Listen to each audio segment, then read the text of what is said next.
Hello everyone. मैं आपकी टीना आज आपको मैं एक कहानी सुनाती हूँ। ईमानदारी का इनाम। एक छोटे से गांव में मोहन नाम का एक गरीब लड़का रहता था। वह बहुत ईमानदार और मेहनती था। उसका परिवार बहुत गरीब था, लेकिन उसके माता पिता ने उसे सिखाया था कि ईमानदारी से बढ़कर कुछ नहीं होता। एक दिन मोहन स्कूल से घर लौट रहा था। रास्ते में उसे एक चमड़े का बटुआ मिला।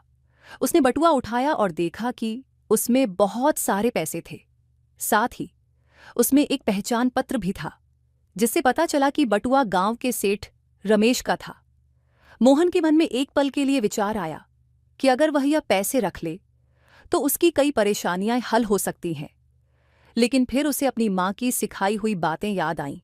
सच्चाई और ईमानदारी ही सबसे बड़ी दौलत होती है। मोहन ने तुरंत सेठ रमेश के घर जाने का निश्चय किया।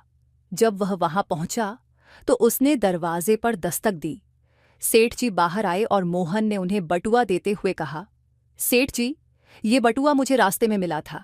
इसमें आपका पहचान पत्र था, इसलिए मैं इसे लौटाने आ गया। सेठ रमेश ने आश्चर्य से मोहन को देखा। वे बहुत चिंतित थे, क्योंकि उन्हें लगा था कि उनका बटुआ हमेशा के लिए खो गया है। उन्होंने बटुआ खोला और देखा कि उसमें एक भी पैसा कम नहीं था। सेठ जी बहुत खुश हुए। उन्होंने मोहन से कहा, बेटा, इस जमाने में ईमानदार लोग बहुत कम होते हैं। तुम चाहो तो ये पैसे रख सकते थे, लेकिन तुमने सही रास्ता चुना। उन्होंने मोहन को इनाम में कुछ पैसे देने चाहे, लेकिन मोहन ने मुस्कुराते हुए कहा, सेठ जी, मैंने जो किया वह मेरा कर्तव्य था। मैं इनाम के लिए ईमानदारी नहीं अपनाता।